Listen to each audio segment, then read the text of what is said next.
తెలంగాణ, ఆంధ్రప్రదేశ్ రాష్ట్రాల్లో 3 స్థానాల్లో రాజ్యసభ ఎన్నికలకు కేంద్ర ఎన్నికల సంఘం షెడ్యూల్ విడుదల చేసింది. తెలంగాణ నుండి బీఆర్ఎస్ పార్టీకి చెందిన జోగినపల్లి సంతోష్, బడుగుల లింగయ్య యాదవ్, వద్దిరాజు రవిచంద్ర, ఆంధ్రప్రదేశ్ నుండి బీజేపీకి చెందిన సీఎం రమేష్, టీడీపీకి చెందిన కనకమెడల రవీంద్ర కుమార్, వైఎస్సార్సీపీకి చెందిన వేమిరెడ్డి ప్రభాకర్ రెడ్డిల పదవీ కాలం ముగియనుంది.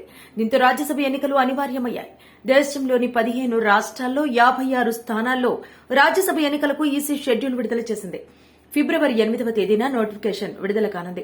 ఫిబ్రవరి 15న నామినేషన్ల దాఖలకు చివరి తేదీ, 20న నామినేషన్ల ఉపసంహరణకు ఆఖరు తేదీ. ఫిబ్రవరి 27న ఉదయం 9 గంటల నుండి సాయంత్రం 4 గంటల వరకు పోలింగ్ నిర్వహించనున్నారు.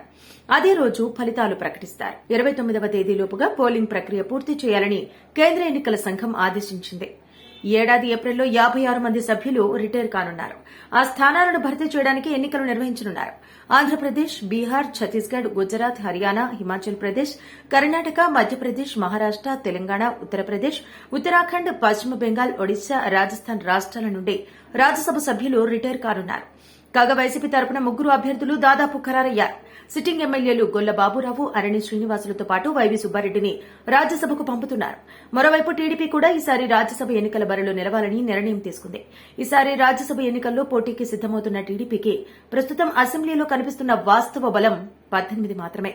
గతంలో ఎన్నికల్లో 20 మంది ఎమ్మెల్యేల్ని గెలిచినా 4 వైసీపీకి ఫిరాయించడం, ఓ ఎమ్మెల్యే గంటా శ్రీనివాస్ రాజీనామాను స్పీకర్ ఇప్పటికే ఆమోదించడంతో 18 మంది మాత్రమే మిగిలారు. అయితే వైసీపీ నుంచి తమ పార్టీలోకి వచ్చిన మరో 4 ఎమ్మెల్యేలపై అనర్హత కత్తి వేలాడుతోంది. అయితే దీంతో సంబంధం లేకుండానే వైసీపీ అసంతృప్త ఎమ్మెల్యేలను తమ వైపునకు తిప్పుకొని రాజ్యసభ సీటు గెలిచేందుకు టీడీపీ ప్రయత్నాలను ప్రారంభించింది.